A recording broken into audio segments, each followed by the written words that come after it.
Qui aurait cru il y a quelques années que j'inviterais Spotify à clôturer un événement qui s'appelle The Future of Video? Pas moi. Même pas le patron de Spotify. C'est vrai que vous Non, avez il y a mis, quelques années, non. ouais, vous avez mis le poids du corps sur la vidéo. On a vu.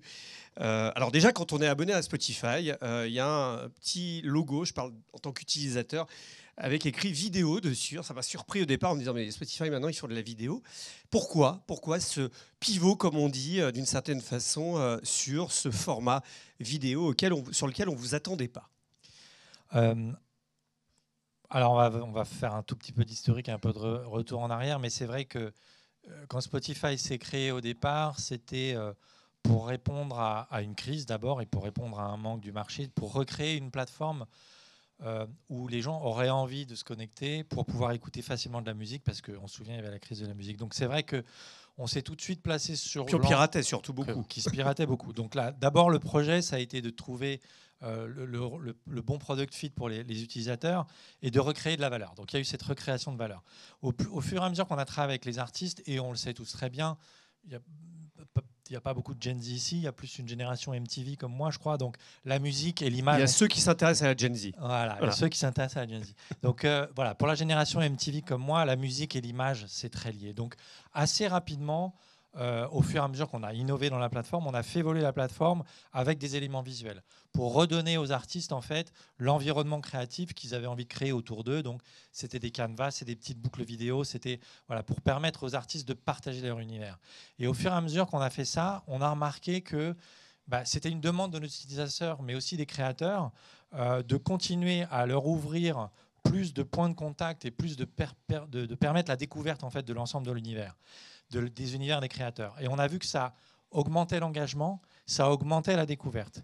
Et puis on s'est aperçu aussi qu'il y a d'autres plateformes plutôt connues, parce qu'elles sont d'abord dans la vidéo, qui étaient très utilisées par nos utilisateurs, mais comme audio. En fait, ils n'utilisaient pas la plateforme pour YouTube, la vidéo. pour pas les nommer. J'ai nommé personne. Mais, et donc, en fait, les utilisateurs écoutaient la plateforme vidéo. C'était assez intéressant. Donc, c'était un concurrent d'une certaine façon, alors qu'en fait, au départ, l'original, c'est vous et d'autres concurrents sur le streaming audio. C'est un univers assez intéressant parce qu'on a énormément à la fois de concurrents et de partenaires. Ça bouge beaucoup, ça évolue beaucoup. Donc, c'est très difficile de faire une cartographie des différents concurrents. On est souvent très complémentaires aussi. En tout cas, on a continué à innover dans la vidéo. Et quand on s'est lancé dans le podcast, il y a donc 6-7 ans de ça, il y a beaucoup de créateurs qui sont venus de la vidéo pour faire des podcasts sur Spotify et qui nous ont dit qu'en fait, pour eux, pour leur univers, ce serait bien d'avoir ce complément vidéo. On a fait ce test. Ça a commencé à marcher très fort. On a continué à investir là-dessus. Alors, attention, Spotify reste une plateforme audio first. C'est notre savoir-faire. Mais on a cette possibilité aujourd'hui d'avoir les contenus et les fonctionnalités vidéo. Et on voit aujourd'hui que les résultats, depuis qu'on a commencé à ouvrir plus de formats vidéo, sont assez incroyables. Par exemple, c'est 2 fois plus de temps passé à regarder des vidéos sur Spotify en France. On voit que chez les 13-17 ans, puisqu'on parlait de la fameuse Gen Z, 21% de leur écoute de podcast se fait en regardant le format vidéo. Mais ce qui est intéressant, encore une fois, toujours, et c'est là que Spotify a toujours été très précis, c'est qu'on laisse absolument le choix à l'utilisateur d'être sur le format audio ou le format vidéo. C'est à son choix, et c'est vraiment 2 usages complémentaires qui s'additionnent. Pour ceux qui connaissent bien l'histoire de Spotify, d'ailleurs, il y a eu une série qui est vraie ou pas vraie, mais en tout cas, sur laquelle je retiens une chose, c'est que votre fondateur, Daniel Ek, son obsession, c'était l'UX. Il fallait, et d'ailleurs, la série le montre très bien, il fallait, quand on appuie sur play, que la musique se lance tout de suite. Et ça, c'est pas évident parce qu'il y a des plateformes, c'est pas le cas, même encore aujourd'hui. Quand on intègre la vidéo dans l'UX, comment on réfléchit à conserver l'UX qui fait le succès de Spotify? Ah ouais, ça c'est une bonne question. Alors, tu soulignes un point très important. Je reviens toujours un petit rappel historique. Il y a 20 ans bientôt, ça va faire 20 ans bientôt, quand Spotify se crée, encore une fois, on est en plein de piratage. La musique, entre guillemets, c'est gratuit. Là. Donc en fait, on ne pouvait pas arriver seulement à vendre en disant il faut l'appli, etc. pour la musique. Il fallait en effet que l'usage soit évident. Donc cette obsession du produit, de l'UX, de la performance, elle est toujours au cœur de la façon dont Spotify travaille et innove. C'est toujours la moitié de nos ressources humaines dans le monde. C'est des ingénieurs, c'est de la R&D, c'est de la tech. On innove énormément, toujours, et toujours dans le UX. On fait aussi ce pari, qui aujourd'hui est payant, d'avoir une seule app, de tout mettre dans une seule app. Nous, on ne multiplie pas les apps parce que... Vous auriez pu lancer une Spotify vidéo, par exemple. On n'a pas fait ce choix. Voilà. On aurait pu lancer Spotify Audiobooks, on n'a pas fait ce choix. Nous, on met tout dans la même appli. Par contre, tu as plusieurs menus si tu veux être dans le pur audio, dans le pur vidéo, dans l'audiobook, etc. Et aujourd'hui, justement, avant de lancer la vidéo, on a aussi travaillé pour qu'il y ait cette transition absolument sans accroc entre le format vidéo et le format audio. Par exemple, aujourd'hui, vous pouvez regarder les clips vidéo de vos artistes. Il y a une vidéo d'un titre de Lady Gaga ou de NASA et de ce 2,7 millions d'utilisateurs sur Spotify. Ben voilà, vous pouvez passer du format vidéo audio sans coupure, sans hic, selon que vous avez envie de regarder ou juste mettre le téléphone dans votre poche. Mais ce qui est intéressant aussi, c'est qu'il y a un autre élément qui est stratégique dans notre réussite, ce qu'on appelle l'ubiquité. C'est-à-dire que Spotify, à la différence de ses multiples concurrents protéiformes, on se concentre uniquement sur notre appli et sur notre produit. On n'a pas d'autres activités. Donc, on ne fabrique pas de device. Vous avez tenté, à un moment, il y avait un truc dans la voiture. Bon, tu auras remarqué qu'on a décidé de se consacrer sur notre produit. Tu as vu, j'ai de la mémoire voilà. quand même. Mais, mais c'est important. Par contre, donc, ça veut dire quoi? Ça veut dire qu'il faut qu'on soit présent sur tous les devices. Ça veut dire qu'il faut qu'on soit présent sur les enceintes connectées, qu'on soit présent dans les Apple Watch, les montres connectées. C'est-à-dire qu'on soit présent sur les télés. Aujourd'hui... Dans la voiture. Dans la voiture. Aujourd'hui... Comme Spotify est leader dans le monde, 675 millions d'utilisateurs mensuels, on est toujours sur des croissances entre 10-15% tous les quarters. Comme Spotify est leader dans le monde, plus personne ne peut lancer un produit tech comme quel qu'il soit, entertainment, s'il ne porte pas Spotify, s'il ne permet pas d'utiliser Spotify.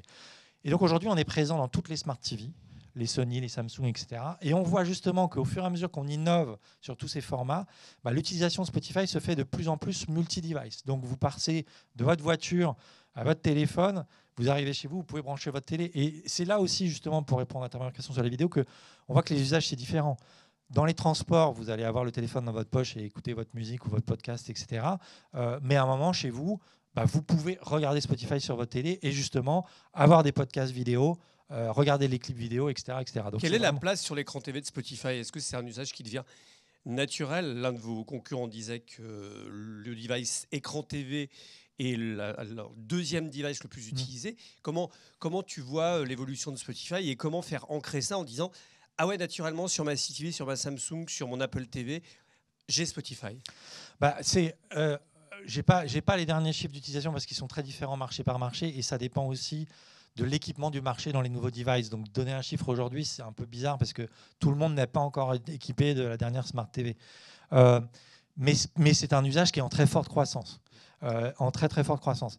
Mais justement, à la différence de certains concurrents, c'est que comme nous, on est aussi et d'abord une plateforme audio, il y a aussi les enceintes connectées, il y a la voiture. C'est-à-dire que justement, tu peux utiliser Spotify dans ta voiture parce qu'on n'est pas à la base une plateforme uniquement vidéo et tu peux passer de la voiture au smartphone, à la montre connectée quand tu fais ton running, à la Smart TV chez toi après.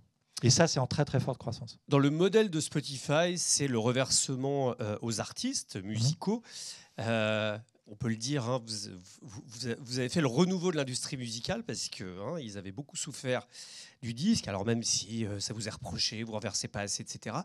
Et là, dans votre stratégie vidéo, l'idée, c'est d'aller chercher les créateurs de vidéos. On a vu la créateur économie de beaucoup.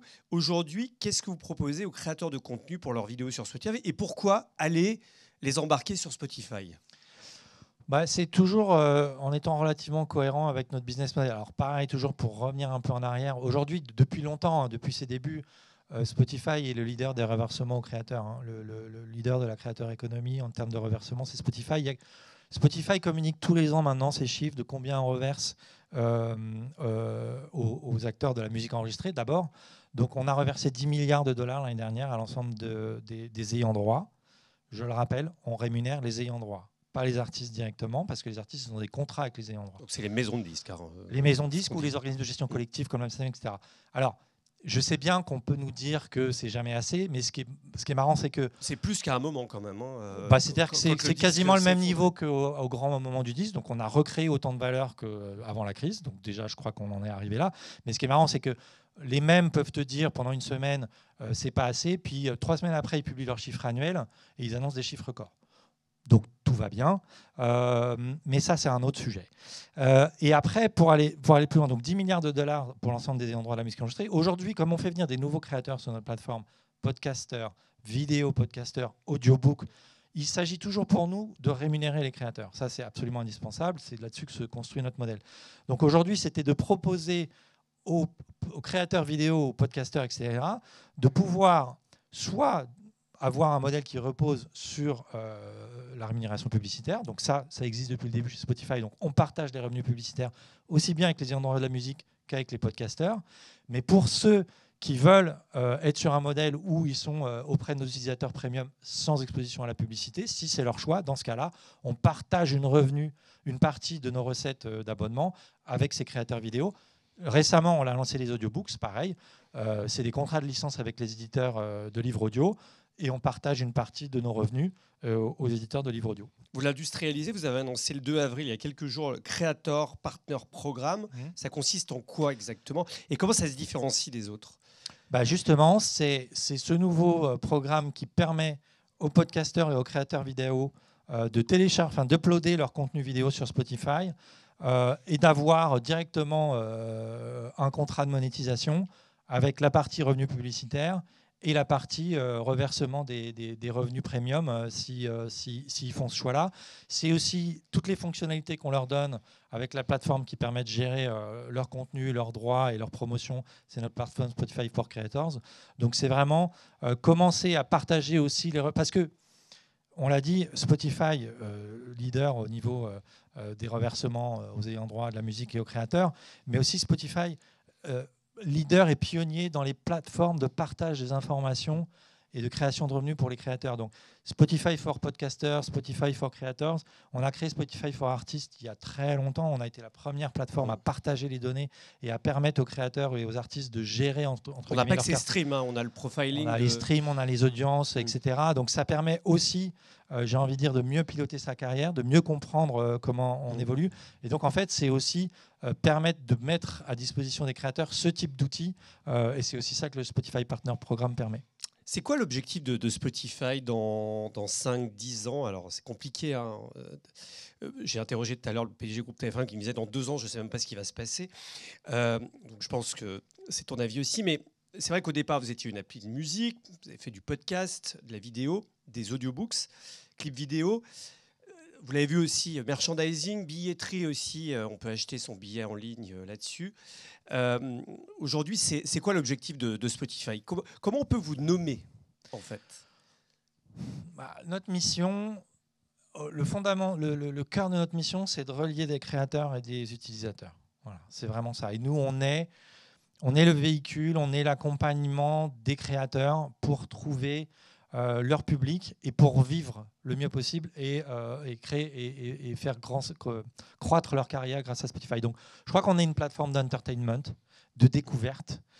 Alors, ce qui est important de dire, c'est que c'est une plateforme positive, à impact positif, qui fait du bien. C'est-à-dire qu'on a énormément d'études où les gens nous disent « Moi, passer du temps sur Spotify, ça me fait du bien, j'en ressors plus riche, plus content, j'ai découvert des choses. » La découverte est au cœur de notre mission. Plus riche pour les créateurs, surtout. Non, mais aussi plus riche pour les utilisateurs. Découvrir de la musique, ça veut dire, dans 6 mois, aller dans un festival. On voit qu'il y a des effets évidents de symétrie. Plus les gens écoutent de musique Spotify, plus ils achètent de billets de concert, plus, comme tu dis, les ventes de vinyle explosent. Mais tous les gens qui achètent des vinyles sont abonnés à une plateforme de streaming en général. On peut en acheter sur Spotify, je crois. Et on peut en acheter sur Spotify. Donc aujourd'hui aussi, je crois que ce qui est important de rappeler, c'est que Spotify, ça a un impact positif. Les gens prennent plaisir à découvrir des contenus et des artistes sur Spotify. Ils passent en moyenne 2 heures par jour sur notre plateforme. Ça augmente justement parce que au final, c'est aussi votre stratégie que les gens passent plus de temps. On parle beaucoup d'attention, de temps passé, etc. Capter le temps, c'est l'objectif de Spotify, de garder les utilisateurs le plus longtemps possible. J'ai pas envie de dire que c'est pas ça l'objectif premier. L'objectif premier, c'est de connecter les créateurs et les utilisateurs. Ça veut dire que si les utilisateurs prennent plaisir à découvrir des créateurs, ils passeront plus de temps sur la plateforme. Mais notre obsession, c'est pas le temps passé. Notre obsession, c'est le contact, c'est la découverte, c'est ce lien qui va se créer entre l'utilisateur et le créateur. Donc, voilà, tant que les gens vont s'enrichir et passer des moments utiles et positifs sur Spotify, nous, on sera ravis, on remplira notre mission. Je crois quand même que l'utilisateur de Spotify, ses chiffres de Comscore, c'est 2,6 fois plus de temps passé par minute sur Spotify que sur TikTok. C'est ça? Comment tu l'expliques? Parce que c'est vrai que TikTok, on scrolle, ça peut aller très vite. Hein. Je l'explique, je peux pas parler pour TikTok, j'expliquerai que pour Spotify. Je crois que justement, c'est ce que je dis, c'est que les gens commencent à attribuer de la valeur au temps qu'ils passent et au choix du temps qu'ils font sur les applis. Et on le voit notamment avec la Gen Z. La Gen Z, aujourd'hui, le sujet de la santé mentale de la Gen Z, de ce qu'ils découvrent, etc. C'est un formidable outil de découverte, et vraiment de découverte, et on apprend plein de choses sur Spotify. C'est-à-dire que quand vous tirez une ficelle sur Spotify aujourd'hui, c'est-à-dire qu'il y a des artistes de musique qui font des livres audio, comme Gaël Faye par exemple, qu'on avait invité au moment où ou qui font des podcasts, etc. Donc c'est un peu cette pelote de laine ou ce monde d'Alice dans lequel on va rentrer. Et aujourd'hui, je crois que les gens prennent de plus en plus de plaisir à découvrir ces univers-là. C'est enrichissant. Ils ont l'impression soit de se divertir, soit d'apprendre, soit de se relaxer, mais plutôt de passer des moments positifs. Les marques, vous travaillez aussi avec elles. Alors au départ, Spotify, c'est vrai que c'est d'abord une plateforme payante qu'on peut imaginer sans publicité, mais il y a un intérêt, on l'a vu tout à l'heure, tout au long de cette journée. La Gen Z aime la publicité quand elle est correctement ciblée, quand elle lui a apporté disons, par choix. Aujourd'hui, comment vous traitez avec les marques, comment vous les intégrez à la plateforme? Alors, pardon de te corriger, Spotify n'est pas d'abord une plateforme payante. Spotify est aussi une plateforme payante. Mais 675 millions d'utilisateurs, dont 263 millions d'abonnés, ça fait 400 et quelques millions qui ne sont pas abonnés. Donc, ils sont exposés à la publicité. Et ça c'est... Alors, ça, par exemple, ça nous est parfois reproché par les gens dans la musique qui nous disent on préfère les plateformes pur abonnement parce que... Ça a plus de valeur. Ça rapporte un peu plus. Oui, d'accord, mais on n'oublie pas que contre quoi on lutte et contre quoi on luttait à l'époque. On lutte contre le gratuit. Et donc, c'est toujours compliqué de dire à quelqu'un vas-y, fais-moi confiance, c'est 11 €, tu verras, c'est super. Il faut commencer par le produit gratuit. Et aussi, selon son pouvoir d'achat, ses goûts, ses préférences, on peut choisir de rester sur le produit gratuit. On n'a aucun problème avec ça. Parce que de la même manière qu'on reverse plus de 2/3 de nos revenus d'abonnement aux ayants droit, on reverse plus de 2/3 de nos revenus publicitaires aux ayants droit. Donc finalement, très honnêtement, quand vous investissez publicitairement sur Spotify, 2/3 de votre investissement publicitaire, il va aller au revenu de la musique enregistrée, il va aller rémunérer des artistes. Donc c'est aussi finalement, j'ai presque envie de dire, une utilisation vertueuse de l'investissement publicitaire. Donc pour nous, c'est deux piliers de notre stratégie qui sont absolument complémentaires. L'un n'empêche pas l'autre, les deux se nourrissent. Et ce qui est sûr, c'est que dans les prochaines années, ça restera les deux piliers essentiels du développement de Spotify. L'attention publicitaire, c'est le vrai sujet, notamment dans la vidéo. On est tellement abreuvé de vidéos. Comment vous faites en sorte, c'est une question d'UX et de contenu, pour proposer peut-être plus d'attention aux marques que peut-être sur d'autres plateformes? Là, c'est toujours une question d'innovation, de recherche et de développement. Mais je crois que l'attention, on parlait de l'attention, je crois justement, le fait que Spotify est une plateforme à impact positif, comme je disais, sur ses utilisateurs. Je crois que c'est un environnement dans lequel ils sont attentifs, réceptifs. C'est un environnement favorable pour communiquer. C'est un environnement favorable pour les annonceurs, justement. On n'est pas dans cet effet de doom scrolling. On est dans un moment de découverte, d'attention, où on a envie de porter attention à ce qu'on écoute ou à ce qu'on découvre. Donc je crois que c'est un environnement très privilégié pour les annonceurs, et on continuera toujours à faire attention justement à ce que la qualité de l'expérience qu'on propose aux annonceurs soit premium.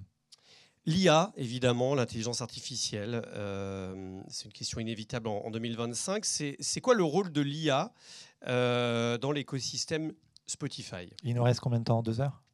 Il nous reste 9 minutes. Okay. On peut dépasser parce qu'il n'y a plus personne après. Non. Après, on va se faire mettre dehors par le pâté. Non, mais l'IA, attention, c'est très vaste. Donc, si on parle de l'IA comme... Alors, quelques exemples. Ouais, non, mais si on parle de l'IA comme ce formidable outil statistique qui permet d'améliorer les algorithmes. Ça fait très longtemps que Spotify, Machine comme learning, plein ça d'autres, s'appelle. machine learning, on l'utilise, c'est au cœur de nos outils de recommandation. C'est ça qui permet de permettre autant de découvertes et autant d'engagement sur notre plateforme. Donc cette IA-là, on l'utilise énormément. Elle nous permet de beaucoup innover, de proposer un produit et une expérience inégalée.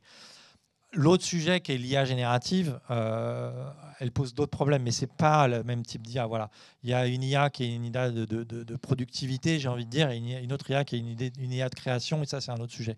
Donc nous, on fait très attention. Encore une fois, je l'ai dit, hein, nous, on est aux côtés des acteurs, créateurs et ayants droit, musique, vidéo, audiobooks aujourd'hui, on le sera toujours. On est une plateforme légitime et légaliste, donc on sera à leur côté sur. Vous utilisez l'IA pour les audiobooks notamment, ça a un vrai apport On va utiliser. Alors, par exemple, je vais donner un exemple. L'IA, c'est très intéressant parce que quand on va. Les contenus qui nous sont fournis, alors nous, on licencie nos contenus avec les ayants droit, donc on n'a pas de problème de copyright infringement puisqu'on a des licences avec tous les ayants droit. Donc, mais par exemple, voilà, analyser le texte d'un audiobook va nous permettre de en produire un bon résumé, voir quels sont les thèmes et les mots-clés, ce qui va nous permettre de faire la recommandation au moment où vous allez taper, moi en ce moment je suis sur des bouquins d'histoire, donc taper histoire médiévale ou je sais pas quoi, grâce à l'IA, on aura ces mots-clés, on va pouvoir mieux recommander. Donc voilà, c'est vraiment des outils statistiques. Dans les audiobooks, ce qu'on a annoncé récemment, c'est qu'on allait travailler avec les éditeurs de livres indépendants, et demain c'est l'ouverture du Salon du Livre, on sera là aussi, pour les aider à créer plus d'audiobooks. En France, on a un problème, il y a à peu près 800 000 livres qui existent en France, il y en a à peu près que 20 000 qui sont transformés en livres audio. Donc on a un manque de pas assez de livres qui existent en livre audio. Donc là, c'est travailler sur des outils de text-to-speech, on va dire, donc de voix... de bonne qualité, parce qu'écouter un livre pendant 4 heures, il faut que ce soit quand voilà, même donc audible. C'est les aider pour qu'on puisse produire plus facilement des versions audio des livres. Et si l'IA peut aider à faire du text-to-speech, dans ce cas-là, on le fera avec les éditeurs d'audiobooks. Et dans la production publicitaire pour les annonceurs, là on est sur un public plutôt d'annonceurs, qu'est-ce que vous proposez ? Vous proposez la production de spots avec de l'IA, là c'est au point ? Ça commence tout juste, on l'a annoncé, tu es très au courant, mais c'est normal, c'est ton métier. Tu fais ça bien. On l'a annoncé il y a 3 jours, la semaine dernière. Beaucoup d'annonces qu'on a faites sur... et là, je suis moins spécialiste, mais Christine qui va lever la main là et Constance qui va répondre à toutes vos questions si vous en avez. On fait énormément de changements et d'innovations sur nos outils côté advertising. Et l'IA va faire partie de ça. C'est-à-dire que c'est aussi un outil qu'on va mettre à disposition des annonceurs et des agences pour pouvoir créer facilement des objets publicitaires, des formats publicitaires qui leur conviennent. Pas uniquement de l'audio, peut-être de la vidéo demain aussi ? Probablement, exactement. Alors, on commence aux États-Unis pour le moment. Ce n'est pas encore disponible en France, mais ça le sera inéluctablement. Mais en effet, c'est un exemple de l'IA qui va venir aider à la productivité et à la production de contenu publicitaire. L'IA vous pose aussi des problèmes parfois, puisque vous avez des contenus qui sont produits par de l'IA que vous ne validez pas forcément. C'est une lutte quotidienne, puisque vous devez aussi utiliser de l'IA pour lutter contre des produits IA. C'est vrai que régulièrement, vous et d'autres, la production IA permet d'avoir finalement de la production un peu frauduleuse, on va dire, c'est ça ? Alors, frauduleuse, la loi ne l'a pas encore dit. C'est là tout le sujet. Non, mais c'est là que je parlais d'IA générative tout à l'heure. On prend l'exemple de la musique. En effet, l'IA permet aujourd'hui, les IA génératives permettent de produire de la musique. Alors, entièrement produit par l'IA, ça n'existe pas. Il y a toujours un prompt au début. Hein. Oui, quelqu'un qui a posé la question. L'ordinateur, il ne s'allume pas tout seul en disant « je vais faire de la bossa nova ce matin ». Il y a quand même un moment quelqu'un qui va faire un prompt. C'est là qu'il y a de la fraude un peu quand même, non ?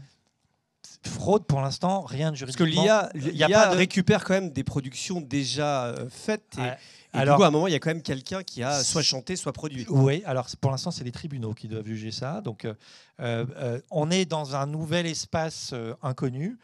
Alors, l'Europe est en avance avec l'AI Act, qui doit notamment donner des règles d'utilisation de l'IA et notamment, j'ai envie de dire, essayer de coordonner protection du droit d'auteur et utilisation de l'IA générative. Donc, Spotify est extrêmement attentif et aux côtés des ayants droit, mais aussi des plateformes, etc., pour permettre de faire avancer le débat. Mais là, c'est un sujet dont les ayants droit se sont emparés aujourd'hui, sur la question du texte et data mining. Comment on peut respecter le droit d'auteur, etc. C'est un vaste sujet qui n'est pas encore traité. Il n'y a pas de texte de loi aujourd'hui. Donc nous, on ne peut pas dire Si un morceau est entièrement, il y a un prompt qui a été fait, il y a un morceau qui a été fait à 99% par de l'IA, il n'y a aucun recours juridique pour dire ça n'a pas le droit de rentrer. Voilà. Vous avez un contrôle qualité peut-être Oui, mais basé sur quoi? À qui je peux dire toi tu rentres pas? J'ai rien dans mes termes et conditions qui peut dire que, et rien ne nous permet de nous opposer. Encore une fois, c'est des contenus qui nous sont fournis par des ayants droit. Donc comment je peux dire à un ayant droit ça rentre pas? Donc oui, il y a des outils de détection et on travaille avec les autres plateformes. On a aussi des outils de détection pour mieux comprendre. Alors attention, soyons clairs. La consommation de morceaux principalement conçus par de l'IA sur Spotify et les autres plateformes, c'est 0,0 quelque chose en termes de pourcent. Donc oui, il y a de la production, il n'y a pas d'écoute. Donc pour l'instant, on reste vigilant parce que c'est un défi qui est posé aux industries créatives, mais il n'y a aucun impact aujourd'hui ni en termes d'écoute. Voilà, vous regardez les classements Spotify tous les ans. Donc l'algorithme il pousse pas ce type de contenu. Mais l'algorithme ne va pas pousser des contenus que les gens n'ont pas envie d'écouter. Voilà, donc ça restera NASA, Jul, Taylor Swift, Billie Eilish, ils ont de très bons jours, de beaux jours devant eux. Et voilà, on va travailler avec les ayants droit, avec la Commission européenne, etc., pour qu'il y ait un cadre. Aujourd'hui, ce qui est important, c'est de définir un cadre. Ce qui manque à tout le monde, c'est des règles du jeu pour que le marché soit organisé. Comment tu vois Spotify dans 5 ans? À quoi va ressembler l'application, la plateforme? Honnêtement, je vais faire la même réponse que probablement Rodolphe Belmer, c'est très difficile de le dire. J'espère qu'on continuera à être un endroit de découverte, un endroit où les gens se détendent, s'amusent, où ça leur donne envie d'aller encore plus loin dans quelque chose, d'aller plus loin, de découvrir un livre. Est-ce qu'on pourra peut-être lire sur Spotify? Non? On peut déjà lire les paroles des chansons, ouais, donc peut-être, pourquoi pas. Mais tu sais, ce qui est fou, ce qu'il ne faut pas oublier, c'est que Spotify, c'est une appli qui est présente dans plein de devices. Donc en fait, la question qu'il faut se poser, c'est quoi le device de dans 5 ans? C'est-à-dire, qu'est-ce que c'est le virtual casque ou pas? Est-ce que c'est la lunette connectée? On nous parlait d'enceintes connectées il y a 5 ou 10 ans, c'était un flop global. Mais tu vois, en tout cas, hors utilisation de la musique. Aujourd'hui, ce qu'on voit, par exemple, je trouve qu'il y a eu des très grosses innovations côté Smart TV, par exemple. Ça a mis du temps, mais aujourd'hui, on voit qu'il y a un usage et que l'écran de TV qui était la façon de recevoir un seul type de signal qui venait des chaînes télé, aujourd'hui, c'est une formidable ouverture sur toutes les applis. Donc voilà, ça va être où demain et comment ça va interagir avec votre voiture. Est-ce que selon votre trajet... Alors on avait déjà fait ça, on avait déjà fait des expériences avec une marque d'automobile d'ailleurs. On avait fait des playlists. On avait fait un outil de générateur de playlists où vous disiez, voilà, mon trajet c'est Paris-Biarritz. Donc il calculait 6h50, alors peut-être 7h50 en respectant la limitation de vitesse, et il vous faisait une playlist en fonction de vos goûts de la durée du trajet. Donc ça va peut-être être ça, ça va peut-être vous rentrer plus dans de personnalisation. Ah oui, personnalisation, ça c'est sûr, et découverte toujours. Découverte. Je crois que ce qui fait le succès de Spotify et pourquoi les gens en même temps y passaient du temps, c'est que ils y trouvent ce qu'ils aiment et ce qu'ils connaissent facilement, mais ça leur permet de découvrir d'autres choses. On ne reste pas dans quelque chose de fermé. Non, la chambre d'écho, c'est notre hantise. Surtout pas de chambre d'écho, c'est-à-dire le truc où vous restez dans votre propre univers et on ne vous propose que ce que vous connaissez déjà. Si on vous propose que ce que vous connaissez déjà, vous n'allez pas passer 2 heures par jour sur la plateforme et vous ne reviendrez pas forcément tous les jours. Donc, et moi qui viens de la musique, le plaisir dans la musique, c'est ça, c'est de découvrir un nouvel artiste, un nouveau créateur, un nouveau contenu. Donc je crois que le plaisir de la découverte, j'espère que ce sera ça dont on pourra encore parler pour Spotify dans 5 ans. Très bien. Merci beaucoup Antoine Menin. Merci. Patron de Spotify, Ouest de l'Europe. Voilà, merci beaucoup à tous.